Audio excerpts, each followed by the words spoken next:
If you want to hear about the future of the hobby and how startups and new technology could disrupt everything, then this episode is for you. My name is Geoff Wilson. By day, I invest in tech companies, and at night, I invest in sports cards. Join me on my journey to profit from the hobby we all love.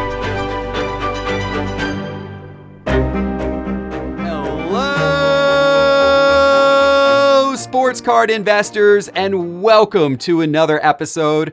An episode that I am really excited to bring you today because today I get to combine two of my passions into this episode. I get to combine my love for sports cards with my love of startups and disruptive technology and bring them together to give you a glimpse into what I think the future of the hobby might look like.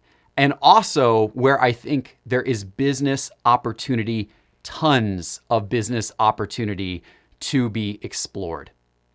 So you know from the intro of this show that even though I spend a ton of time working on sports cards, working on sports card investor, collecting, investing, etc., that's not my day job. I do a lot of that at nights and weekends and all that type of thing. But during the days, I run tech companies. I founded a number of tech companies, and I invest in tech companies. I'm also a mentor here in Atlanta with a number of different startup programs, including the largest startup hub in the Southeast United States. And through those experiences, I have gotten to see firsthand many successful startups. I've gotten to see what disruption of an industry looks like, how advanced technology can impact an industry, and how a whole industry can be changed by people coming in with different ways of thinking, taking a new look at everything. One of the reasons why I got so excited about sports cards a few years ago, when I rediscovered the hobby after having, been in it as a kid, but then for many years didn't pay attention to sports cards at all, and then got back into it a few years ago. When I rediscovered the hobby, what I saw was a huge industry, a really, really big industry with billions of dollars being transacted every single year.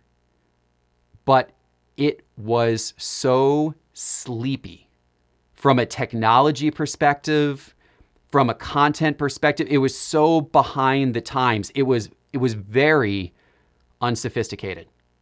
And I've had experiences in the sports gambling industry and in the fantasy sports industry, and it is night and day how much more sophisticated fantasy sports and sports gambling are than sports cards. And when I look at the sports card industry as a whole, when I look at all aspects of the hobby, from grading to marketplaces, to data and analytics, to manufacturers, I can't help but think this is just the beginning. There is so much technological advancement that is going to take place and disrupt all of these areas in the next 10 years. And if you think back to where fantasy sports was 10 years ago. Where was fantasy sports? There was so much less content. The apps, the ways you could play fantasy sports was so much less sophisticated. Daily fantasy sports wasn't even a thing.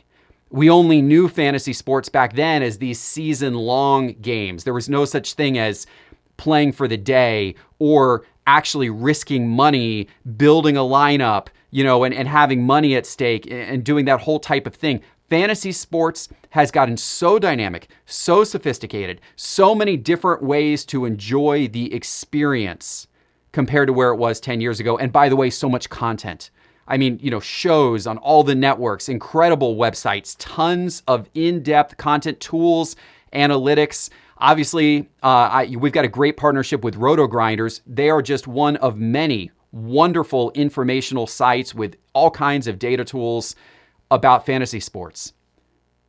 Where was that for sports cards? And even still, to a degree, where is that for sports cards? Obviously, some tools and some data and some advancements have come along, but there is still so much further to go. We are so behind as an industry compared to fantasy sports, and the same compared to sports gambling, and how sophisticated sports gambling has become, and how, of course, it is growing and spreading, obviously, but the tools and the data and the content that is out there is so much more sophisticated than it is with sports cards. And when I saw this a few years ago, I said to myself, there is tremendous opportunity, tremendous business opportunity in the sports card hobby. And that was part of my motivation for launching Sports Card Investor, for launching this channel, for bringing my concept of market movers, my data platform to life. That was all part of it. But that's just the beginning. Like, we are just scratching the surface. There is so much more opportunity out there today. And so I want to spend a few minutes exploring it, telling you where I see the opportunities, telling you where I think things could go in the future. I'm going to start with grading. Let's talk about grading. Grading is perhaps the part of the industry that is most primed for disruption right now. We all know how frustrating it is to have to wait 6 months to get your cards back from basically the monopoly that PSA has at this moment in time. And I know, a lot of people still use Beckett and BGS, although the hobby really seems to have shifted to PSA as being the breadwinner, at least from a pricing standpoint, over the course of this last year. And I know you have SGC, and now you got some other upstarts coming into the area, but they're all plagued with the same problems, with extremely low, slow turnaround times, not very customer service friendly, etc. And I know they're trying to do things about this. I know they're trying to make big improvements, and they are. And I actually own a lot of stock in the company that owns PSA. And so, I get their updates, and I know they're working hard, and they're doing a lot of good things. But that industry is still so prime for disruption.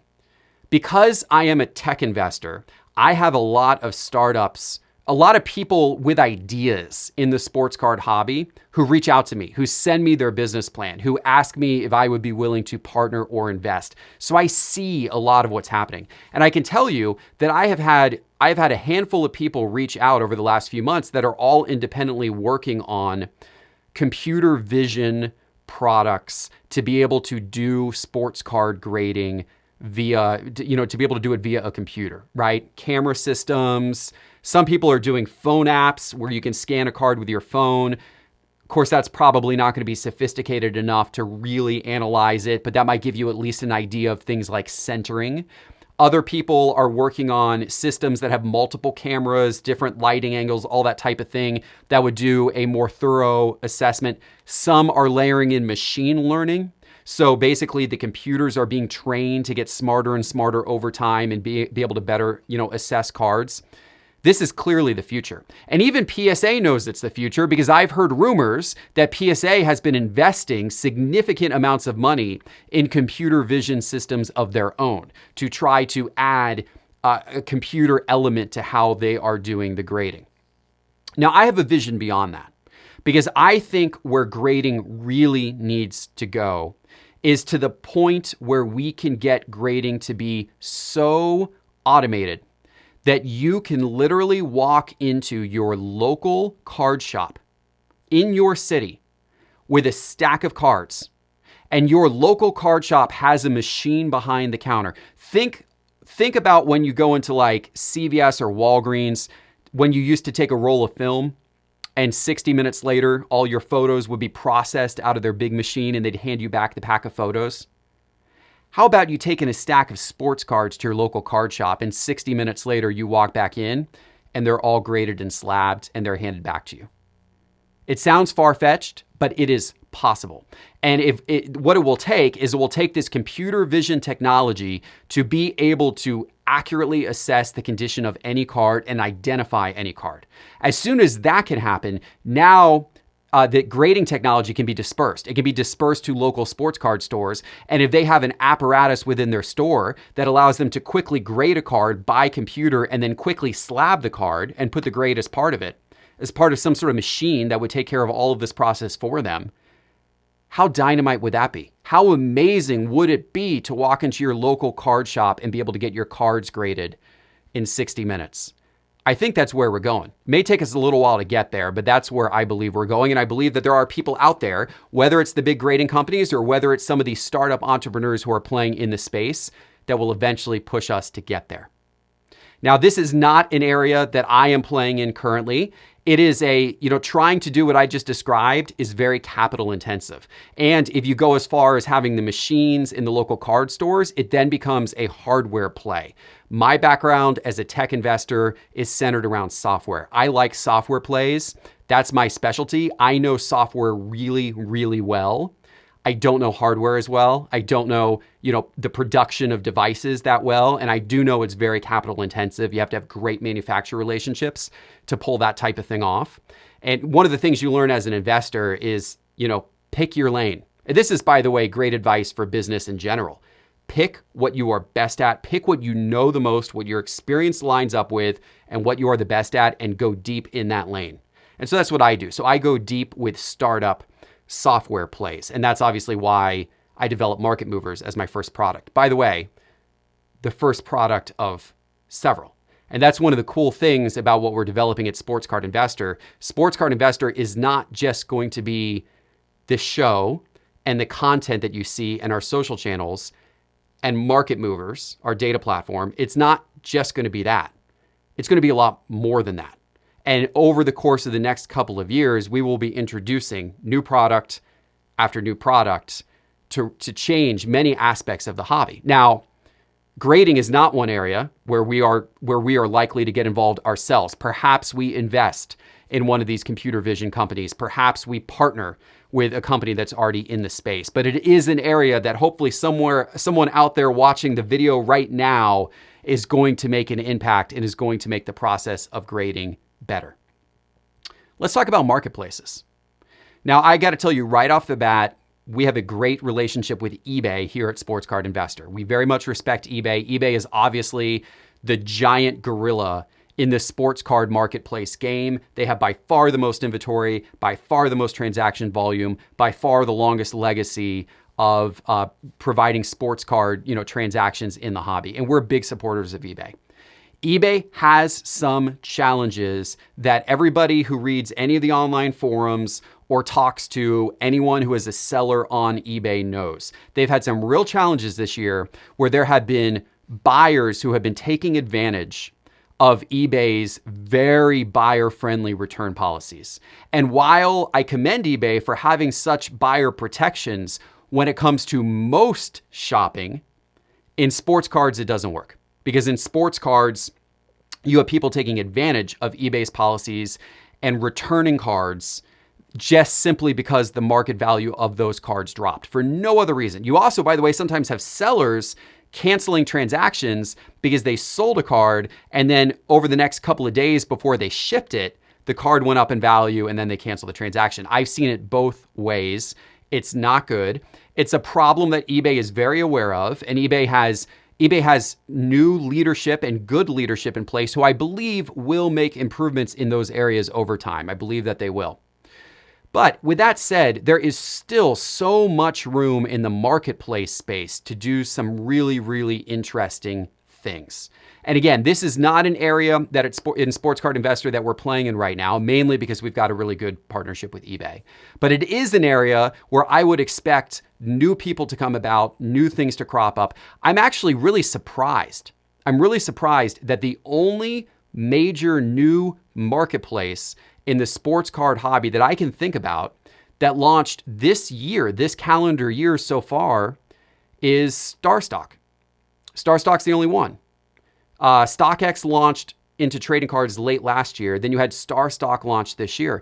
I am surprised that there has not been a push for more marketplaces. But I will say this, it is very difficult to get a new marketplace off the ground because you have to have the network effect. You have to have a conglomerate of buyers and a conglomerate of sellers for the thing to work. And getting it going, getting that network effect going where people are pulling other people in and you've got a huge amount of inventory and a huge amount of people buying the inventory, that is really difficult.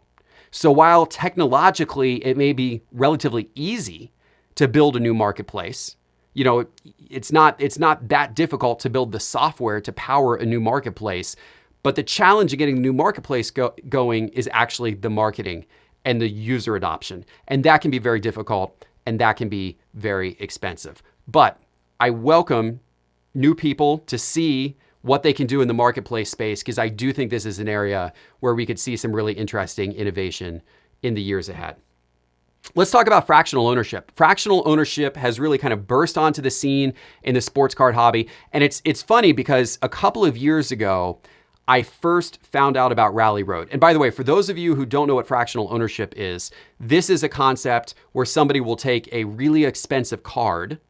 Let's see, for example, let's just say you take a LeBron James Topps rookie card. Now, this actually, comparatively to what you see on the fractional ownership sites, this actually isn't that expensive of a card. They'll typically take, this card I think is about $4,000 right now. They'll typically take cards that are, maybe $50 or $100 or $500,000. And what they will do is they will hold the card, but they will essentially sell shares of the card. So you could buy 1/1000th of a 1986 Fleer Michael Jordan PSA 10 rookie card. So that's a card that you may never be able to afford yourself, but you can buy a share of it. You can buy 1/1000th of that card through companies like Rally Road or Collectible. There's a new one coming along called Alt. And that's an interesting concept, to allow you to invest in cards that you otherwise couldn't afford, that you otherwise couldn't invest in. I became aware of Rally Road, which was the first one to move into this space, in the sports card space. I became aware of them a few years ago, before they had done anything with sports cards. And back then, they were actually selling shares of vintage cars. That's how they started. That's why they're called Rally Road. They were selling shares of vintage cars. They were buying really expensive cars, and you could buy like 1/1000th of a particular car. And I said, oh my gosh, this concept would work really well for sports cards. The second I saw it, I said, somebody is going to do this for sports cards, and they're going to do well with it. And sure enough, it was actually Rally Road themselves, which I think probably about maybe 6 months or a year after I thought that to myself, they all of a sudden started doing sports cards on their website. And now others have come along. I mentioned Collectible. There's a new one coming out called Alt. And they're all focused on shares of high-end cards. I think that's interesting. I think there is a market there, but I think the market, the way that they're doing it, is for the longer-term investor. It's not like a real-time dynamic marketplace to buy and sell shares. And that actually is where I think they're missing the boat a little bit. And there is a new startup coming along that I'm really excited about that has an interesting spin on fractional ownership, where it's going to be a much more dynamic marketplace. That's all I can say about it now, but you're going to hear a lot more about it on this channel in the months ahead, because I'm going to be investing and partnering with this startup, and I'm really excited to see how they're going to enter the marketplace in the near future. So fractional ownership is going to be an area that you should definitely keep your eye on. It is an exciting area to look at and track. Also exciting is data and analytics. And of course, that's where my Market Movers data tool comes into play. And I think in order for this hobby to get more and more sophisticated, in order for the marketplaces to become more real time, because by the way, real time is where I think a lot of this is going. Just in general, I think real time, I think the ability to buy in and out of a card in a very short amount of time, the ability to buy a card or buy part of a card before a football game, at 1 p.m. on Sunday, and then when the player has an incredible performance, to sell out of that card at the end of the football game at 4 p.m. on Sunday. I think we're going to see the marketplace go more in that direction. Every element of the hobby, I think, is going to go more in that direction. So data and analytics have to follow. And my Market Mover data platform, which we brought to life, the first part of what we did there was being able to track the price changes of cards and that type of thing. And then we built in the ability to put in your collection and see how the items in your collection are changing in price. Where we are going with that and where I see the future of that is a couple of things. First of all, we are focused on expanding our library of cards tremendously. I want to get to the point at some point next year, where we have hundreds of thousands of cards, literally hundreds of thousands of cards, that the Market Movers data platform is tracking and is tracking the price changes on. And I want to get to the point where it's not just updating the data once a day, but it's updating it more real time. So you can actually see across every possible card in your collection, not just the premium cards, but every card in your collection, you can get a sense of how the market is changing and what things are happening. That's where we want to eventually go with Market Movers. And beyond that, I think there can be some really interesting, compelling work done around artificial intelligence and using artificial intelligence with advanced analytics to discover investing opportunities in the sports card market. We've already laid the foundation of some of that with Market Movers, because with Market Movers, we do things like, for example, you can compare the ratio of what a base card to a silver card is selling at for all of the players in a certain rookie class. And if you use the tools in Market Movers manually, you can start to discover, oh, wait a minute, this one's underpriced. Oh, wait a minute, this one's overpriced. Why is this PSA 10 of Zion selling for 5x the PSA 9, but the PSA 10 of Ja is selling for 3x the PSA 9? Wait, something's off here. Why is this off? Let's look at the population counts. Let's look at the gem mint ratio.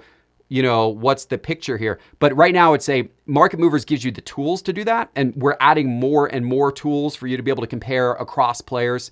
But there's still some manual work involved in being able to look at all the data and do some analysis. I think making that analysis more automated, bringing artificial intelligence to that type of analysis, that will really start to give buyers and investors the leg up on the marketplace. And that is technology that me and my team are pushing hard on, continuing to work on. We want to continue to be the market leader in that area and lead the hobby forward when it comes to data and analytics. Let's talk about manufacturers, right? This is an area where honestly, it would be great if there was some disruption, but you've got a monopoly effect. You have Panini with the exclusive license to use the team logos for NFL and NBA, and you've got Upper Deck for hockey, and you've got Topps for baseball. Now, soccer is actually more of a free-form competition, but the 4 major US sports are exclusives. And those exclusives, by the way, are going to last a long time. I've heard that Topps has their Major League Baseball exclusive through the year 2026, and Panini has their NFL and their NBA exclusive for close to that amount of time. I don't think all the way to 2026, but they still have some runway on their NFL and NBA. So we're not going to see that change. Unfortunately, it would be nice if we could have some more competition in the marketplace. And I say that I respect Panini and I respect Topps. I think they do a lot of things well with the production of their cards. There's certainly some things they could also do better, without a doubt. But I think overall, they're doing a fairly good job. That's my personal opinion. You may not agree. But I also think that competition is always a positive thing. For any industry, for any company, competition is a positive thing, without a doubt. And so more competition in the marketplace space would be positive. I don't know that we're really going to get that. But what I do think is really interesting is, what is the future of digital cards? Digital cards is something that nobody has really been able to crack. No one's really been able to crack it. Panini has come, this year Panini's been doing their Panini blockchain, which I don't think is getting a ton of attention or a ton of traction. I don't see many people talking about it. I don't see people really, excited or investing heavily in it. I don't see a lot of activity. There's not a lot of trade activity with their digital blockchain cards. There have been various attempts at digital cards over the years. Topps has 2 or 3 different digital card products. None of them have actually really caught on from an investing standpoint. I still think there is some potential for somebody to figure out how to do digital cards right. Now, the problem is you're probably going to be blocked. I don't know what all the license situation is around digital, but needless to say, if you start to make a real play in that area, you're probably going to have Panini, you're probably going to have Topps trying to put roadblocks in front of you through their licenses, with the different sports leagues and that type of thing. So it might be hard for an outsider to come in and make a whole lot of noise on their own, but I do think there is potential for digital cards in the future of sports cards. We just haven't quite figured out what that is yet. Let's talk about breakers. So, card breaking is an awesome phenomenon. It is a thrill. I'm sure you probably have participated in online breaks before, or at least have watched some online breaks. And honestly, it is a fabulous form of entertainment. And even though as a sports card investor, I will tell you that buying into online breaks is generally a bad investment, I will also tell you that it is a heck of a lot of fun. And it is great entertainment, and I will do it sometimes because I like to be able to sit on my couch and put YouTube up on the TV and watch someone do a break of a new product. It's really fun. I especially like being able to buy a little piece of a high-end product, and then you got that gambling effect. You got that effect of you're literally participating in a little bit of like a slot machine pull while sitting on your couch. You've bought in to opening a box of National Treasures or Flawless or Top Sapphire or, some high-end product. And you're sitting there, waiting to see if your team or your player or your random number gets pulled out of that box. And maybe you end up with the big jackpot win. It's enticing. It gets your adrenaline going. Breaking, I think, is only going to get more popular. I think it's been great for the hobby. It's been huge for the hobby. I think it's only going to get more popular. There is an interesting startup in the breaking space that is trying to bring different breakers together on the same platform within the same app. I think that's interesting. They're also then trying to get it where you can do real-time commerce. That's one thing with breaking that's a little bit lacking right now, is it's not real-time enough from watching the stream, immediately buying into a break. The break starts happening a minute later. There's always, some kind of delay in that process. I think it'd be really interesting. Also, by the way, the e-commerce experience is separated from the stream, which also it would be much nicer if they were more tightly integrated together. And so there's one startup that's making some progress in that area. I had the opportunity to invest in them. Didn't work out. They didn't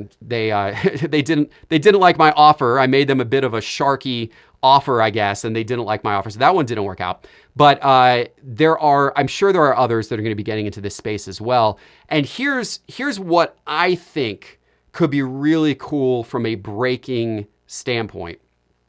I think that there is future potential in breaking meeting the feeling of playing the game HQ Trivia. Remember the game HQ Trivia? It was all the rage like a year or two ago, and it was like this live interactive trivia game where like you had a really good quality host who was funny and witty, and you were answering questions, and it was literally all happening live, and you were playing with thousands of other people, and you would press buttons in your app, and the host would or your scores and everything would come up in real time.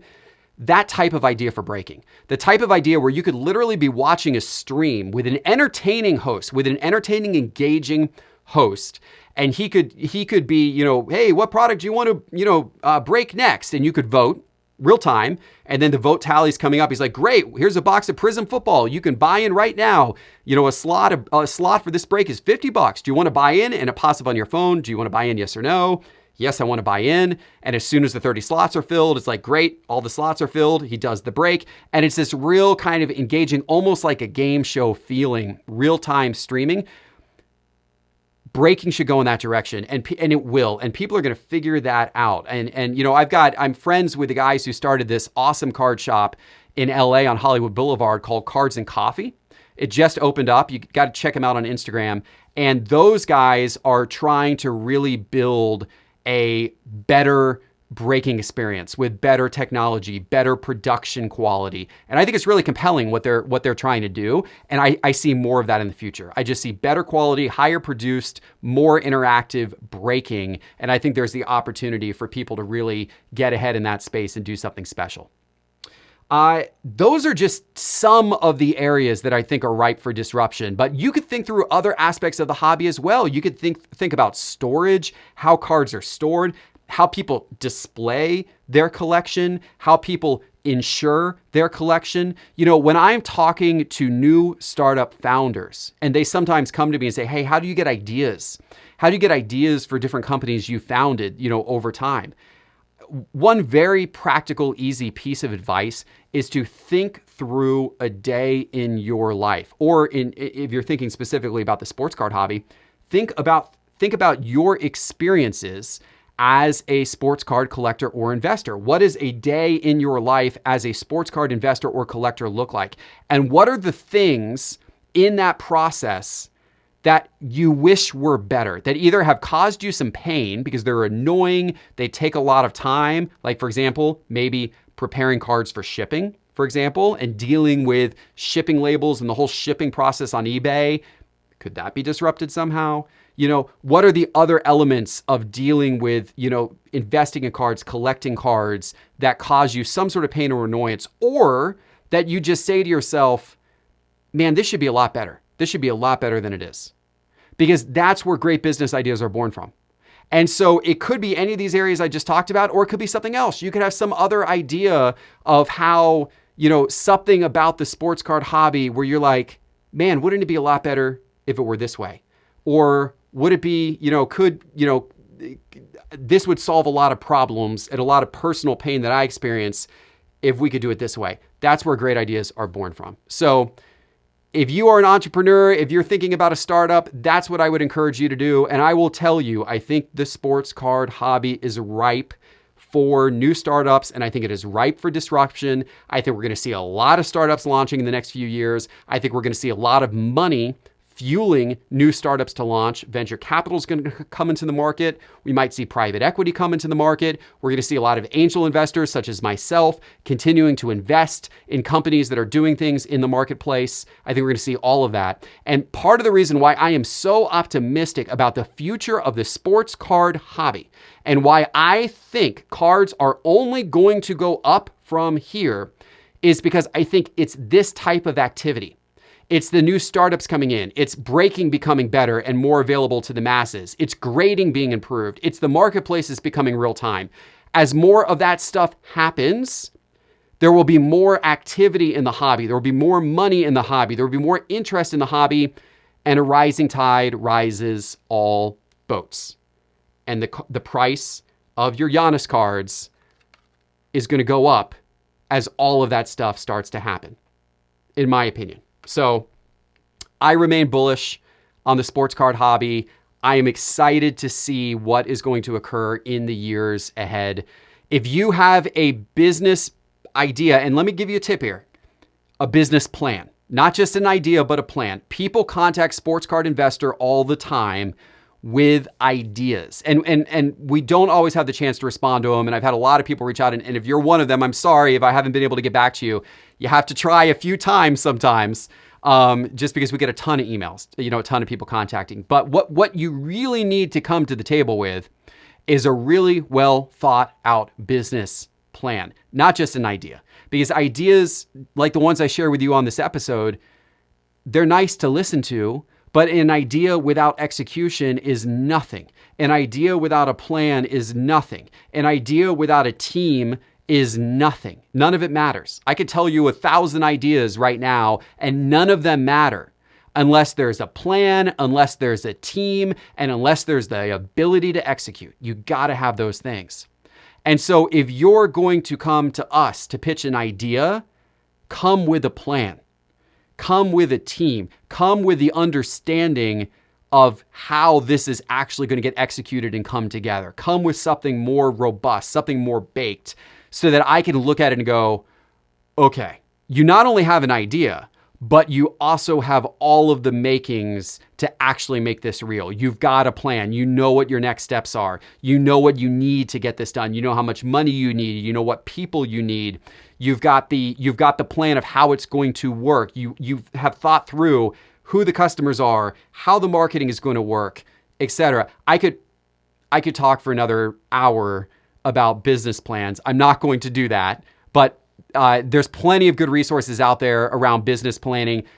The business plan canvas is a great place to start because it is a one-page strategy document to fill out that challenges you to think through every element of building a good business. It's called the business plan canvas. I would start there, put that together, and once you've really put a lot of robust thought into it, then reach out. If you're looking for investment or you're looking for partnership, contact our team at Sports Card Investor and we will take a look.